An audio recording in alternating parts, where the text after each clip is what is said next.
Pierre Poilievre is not Donald Trump. He is a mainstream conservative who is pro-free enterprise, pro-free trade. He is the anti-Trump.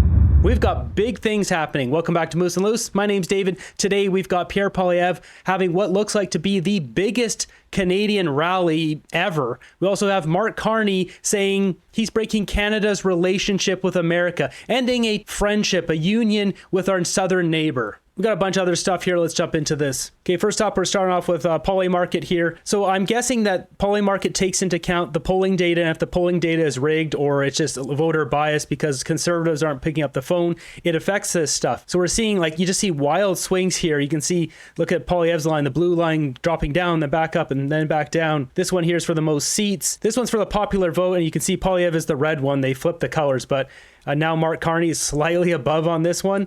And this one here, you can see it just keeps bouncing up and down. I mean, we've got electoral modeling like this coming from Shreya T showing a majority for the Liberals, 196. This is dog crap. This is not what we're seeing, and I'm going to show you. But first, let's take a look at this. Pleb posting this one, a poll showing 45 to 48% of Albertans back independence. If Mark Carney wins, this will be a push that will happen because Canada has had enough of being taken advantage of. At least half of Canadians, we're going to see how many with the election, but there's way too many Canadians are like, we've had enough of these draconian losers running our country into the ground, letting all this crime happen, home invasions, scandals, money laundering, fraud, corruption in the government. We've had enough. We got the food professor saying, not a car industry expert, but shouldn't we be hearing more about this? USMCA cars and parts will have no tariff for now. That's right. So the 25% tariff doesn't apply to car parts. It might apply to finished cars, but not the parts itself. But just a reminder, we're giving $2 billion to the auto sector and basically nothing to farmers affected by China's tariffs. The reason for that is Mark Carney fighting back against Chinese tariffs doesn't get him any votes. He doesn't care. He doesn't care about Saskatchewan at all. And he doesn't care about Newfoundland. The two places hit strongest by China's tariffs. The first comment here, the government doesn't care about farmers, the money they waste and give to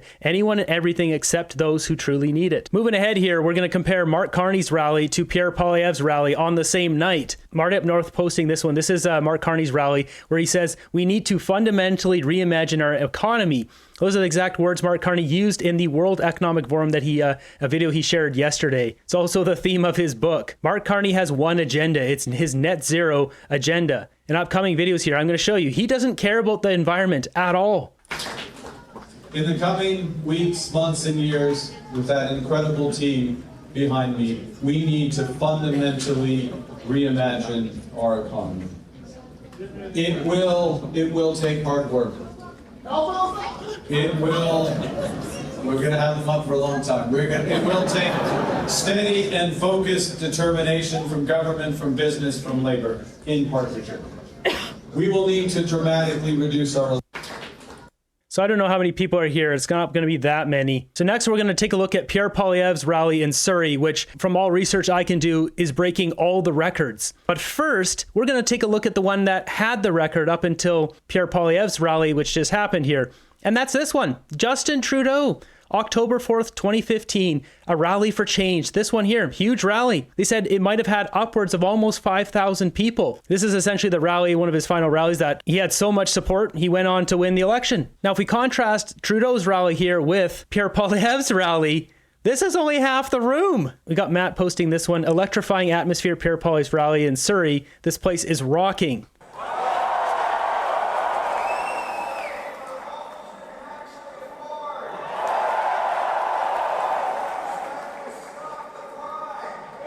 That's not the entire building, too. This really sets the stage here. I'll make it full screen. You guys can see there's an upper rafters here, too. This place was filled to the max. It says here 5,500. There's reports it might even be upwards of 6,000. There's a ton of people outside as well. You can see another shot here. People up on the rafters, standing room only, completely filled. We got Vesper posting this one here, comparing the two on the same night.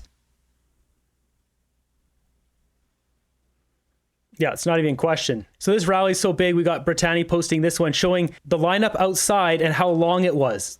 It says that they crashed the cell phone tower. There's so many people there. So over 6,000 people with people outside 5,000 plus inside. And with the 5,500 to 6,000 people inside, outside, there's also 50,000 people watching this live from home. So this is really record breaking for a political campaign rally. I got a couple clips from the inside. The feed was kind of going in and out. The quality's a little bit low res, but take a look.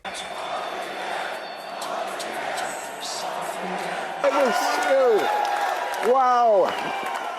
Hello, beautiful British Columbia. Who's ready to put Canada first for a change? Wow. Look at this crowd. Incredible. I'm told there are as many as 5,000 people here today. Unbelievable. As I was driving up, I saw the people lined up in the rain. Have you ever had rain here before in British Columbia? It's nothing. You walk around in the rain for fun out here. I love being back in this place. Beautiful British Columbia. I love you too. I love you too. I, of course, am an Albertan, which is that alien species that invades your province every summer for your lakes and your oceans, and every winter for your ski hills. We do spend a lot of money here, but we love British Columbia as fellow Westerners. I gained some of my best lessons from my parents on those road trips.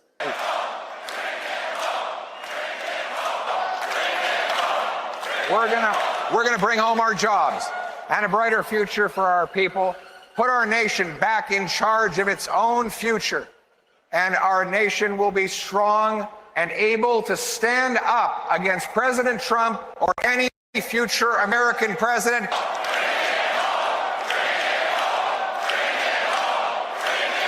We're going to bring it home. What Mark Carney says here is incredibly startling. This should make every Canadian across Canada have the hair stand up on the back of their neck. Listen to this. Let's be clear.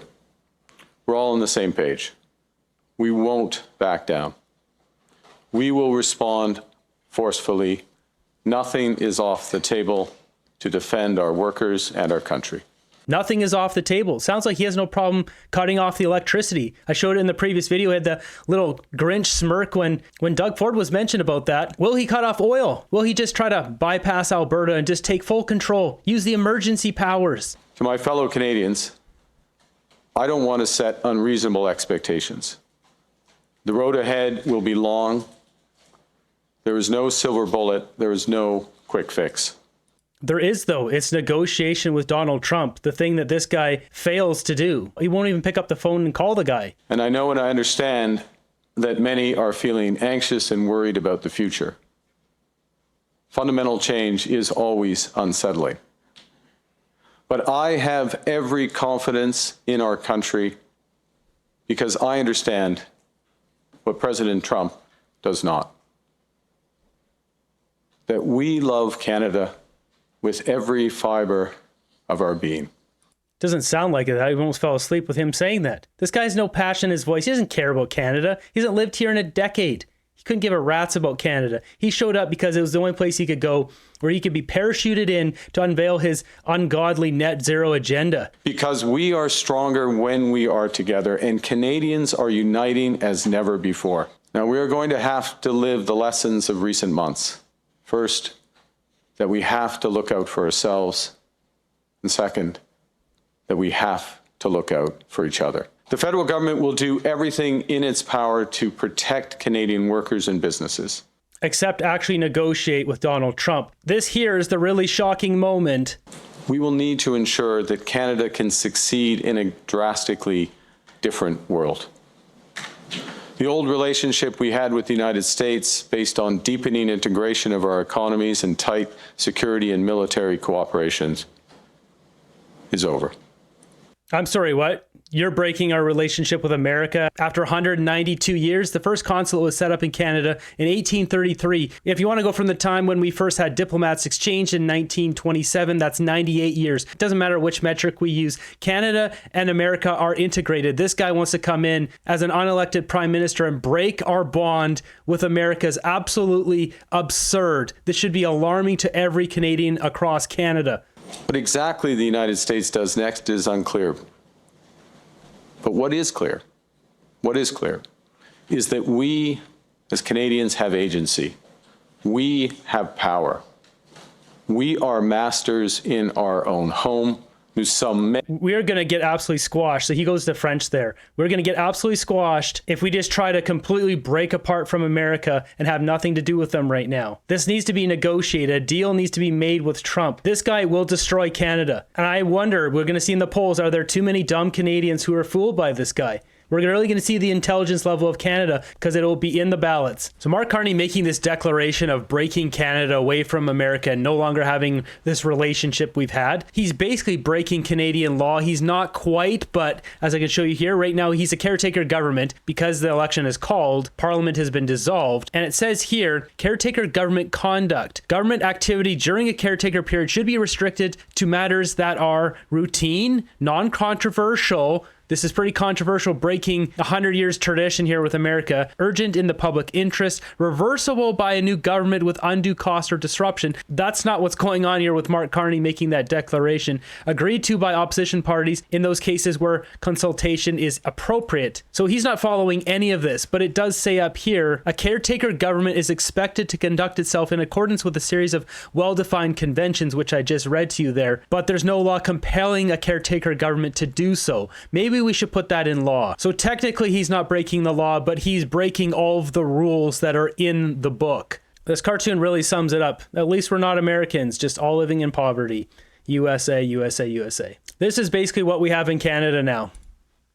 At least, I don't know, a good portion of Canadians, just a bunch of sheep. Not thinking for themselves. What you see here is an animated map. It says Canada has so much more to lose in trade war than the US. So all the blue dots are Canada selling things to America and red things are America selling stuff to Canada. And as you'll see here, it breaks down each province and there's, 10% Canada selling, only 1.2% goes to Quebec. Ontario, it's almost 30% versus 10%. Manitoba, it's not much on both fronts there, a little bit more with Saskatchewan. Alberta is 16 versus 1%, and British Columbia 4 versus 1%. They don't show any of the other provinces here because I don't think there's that much. But next up, we got Chris Dacey posting this one. Mark Carney getting heckled about his interactions with Maxwell. Hey, Mark Carney, what about those kids on Epstein Island? Mark Carney, what about the kids on Epstein Island? Canada wants to know, what about those children on Epstein Island? Do you have any idea about them, what you did with them? Canada wants to know. Wow. Next up, we got Tom Mulcair here. This one posted by Government EXE. It says, the auto tariffs will only help the Liberals. And Tom is right. Carney is the big winner here. Because Donald Trump, I was thinking about this. This can go two ways. If Donald Trump comes out and really embarrasses Mark Carney, makes him look weak, then that will hurt Carney. But more likely, it doesn't really matter what happens. As long as Donald Trump is posing a threat to auto industry, to any of the industries, with tariffs, it's scaring these really weak Canadians who can't think for themselves, who are supporting Mark Carney. As long as Donald Trump's tariffs are around, that is the boogeyman. If Donald Trump came out tomorrow and said, you know what, guys, I'm sorry, no more tariffs, that's the whole Liberals campaign platform. It's gone, wiped off the map. They would have nothing to campaign on. Would they keep some of their support? Sure. But they'd probably lose a lot of support because this is a big campaign item for a lot of really well-off Canadians, older Canadians who have their house paid off. They have a bunch of money. They don't have people invading their houses with pew-pews and having their cars robbed. They're not seeing the common problems that everyday Canadians are dealing with. Young Canadians not being able to afford a house. They're not dealing with any of that. So aside from the well-off Canadians, the other ones might start going, you know what? This other guy actually seems better. His policy ideas are way better. I'm going to vote conservative. As Mark Carney had to shift. He's off the trail today to deal with cabinet, to deal ultimately with the 25% tariff coming from Donald Trump. How does this change the game potentially, politically, for Mark Carney? Well, at a higher level, it's very good for his campaign because his campaign has always been about him being the best person to lead Canada through this real crisis. So for that crisis to come piling into the campaign at this precise moment means that he Mark Carney is able to talk to Canadians about what's wrong and what has to be fixed. He's able to talk at that level, to talk about the fact that he's going to be in contact with Trump, that he's steered the United Kingdom through the Brexit crisis. He was there playing a lead role here in Canada during the 2008 crisis. And he's worked, in charge of $1 trillion pension fund, investment fund. And it's interesting, just as the Conservatives were trying to get some traction with their mudslinging against Carney, Carney returns as the guy who can get Canada through this mess. So overall, the detail, the regular campaign stuff that has been planned is going to be put in abeyance somewhat, if not largely, for the next week until we get the details and we find out more precisely what's happening next Wednesday. But there's no question that Canadians are looking at Carney now the way they were as they boosted him up in the polls as the guy who can get this done. Is now the time to have a conversation with Donald Trump? I think Carney has already said clearly that he wants to talk to Trump now. He also laid down He doesn't want to talk to Trump. He's scared of Trump. He's a weak man. a very strong marker saying he wasn't going to meet with Trump as long as Trump didn't stop his nonsense about the 51st state. I think that was also a wise call. I'll never criticize Trudeau, by the way, for going down to Mar-a-Lago when he did quickly after Trump became president. I think that was the right call then. But we just saw that the Donald Trump that came into office was even more chaotic and out of control than the guy that we knew in his first term. So, nobody can be blamed for trying. Canada's in a tough spot where our economy is so intertwined with the American economy. The guest that you just had on, Mr. Johnson, was explaining that, we've had since the Auto Pact 60 years ago of meshing together the automobile industry where things are manufactured at the place where it can be done at the best price and get the best result and, the least expensive car for consumers. Trump doesn't understand any of that. And what Trump believes is that somehow by imposing tariffs on American consumers, they're the ones who pay this. We don't. American consumers do. And by imposing those tariffs, magically, all of the car companies are going to come in and set up shop in the United States. It's a pipe dream. It's not true. But almost everything that Trump says is not true. What I think will happen is that as the smarter people around him, like Howard Lutnick, and there are some very smart people around Trump, no one will accuse him of being smart, but they will start saying, boss, this is such an amazing idea. It's gone so well. You can claim victory, but we're going to have to attenuate it somewhat because, of course, it's going to be chaos. And the price of the average pickup truck in the States is going to go up $7,000 or $8,000. So it's the type of thing that Trump does. He creates chaos. He retreats because he'll have to retreat, and then he'll declare victory. That's the Trump method. One thing's for sure, Trump is screwing up our election right now, just powering up the Liberals every day. I don't know why he just doesn't delay all of this stuff until after our election. Do it May 1st. It makes no sense to completely screw up our election process and help the Liberals, unless he truly wants to annex Canada. Maybe that is his goal. Maybe it wasn't just rhetoric to piss off Trudeau. A lot of people blasting Tom here for being anti-Trump. Yeah, there's no doubt there that Tom Mulcair hates Trump, doesn't like Trump. But the fact remains, Trump is messing up our election right now. He should not be doing this right now. He should push all of this back a month. A lot of people going after Mulcair here. I mean, yeah, he's biased for sure. He is right about his first point. This does help the Liberals, no doubt. Anytime Trump talks about tariffs, it helps the Liberals. In contrast, here we got James Moore on CBC. Is that Pierre has done an incredible job of uniting the Conservative Party, record fundraising levels, a unified caucus that is pushing forward and trying to provide an alternative. Donald Trump does throw everything sideways in terms of how you present yourself and whether or not people can cherry pick things that you've said or you have a pattern of saying things in the past that align with Donald Trump, and therefore you are Donald Trump. Pierre Poilievre is not Donald Trump. He is a mainstream conservative who is pro-free enterprise, pro-free trade, who's a social moderate, who wants to build the economy and all that. He is the anti-Trump in terms of substance. Right. And if the Liberals can put together enough clips that he is like Donald Trump in terms of his presentation, well, then that's something that Pierre is just going to have to consistently push against and present himself differently with. The Liberals built their entire campaign on Donald Trump. It's pathetic. They destroyed our country, and they're not even having to answer for it. We have so many dumb Canadians in our country who don't seem to care that everything is terrible, and it's because of the Liberals, and they don't even want to hold these people to account. Next up, we got the Quebec Premier endorsing Pierre Poilievre. First, I'm very happy about what Mr. Poilievre said last night. He said that he's ready to transfer us selection of temporary workers, the PMI program. So it's a huge gain for Quebec. I hope other leaders First, I'm very happy about what Mr. Poilievre said last night. He said that he's ready to transfer us selection of temporary workers, the PMI program. So it's a huge gain for Quebec. I hope other leaders will do the same. Endorsement coming for Quebec for the Conservatives. Is that a first? There we have it. Was Pierre's rally the largest rally ever? As far as I can tell, it is. And will they only get bigger? We have a full month to go with everything that's going on, all the scandals being released about Mark Carney, Pierre coming out with it was $276 million deal that he did with Xi Jinping in China, the Bermuda thing, Jeffrey Eggstein, all of it. Not to mention Mark Carney is just absolutely terrible when he gets on a microphone. Is this going to be a Liberal majority, or is this going to be a Conservative blue wave that brings back Canada?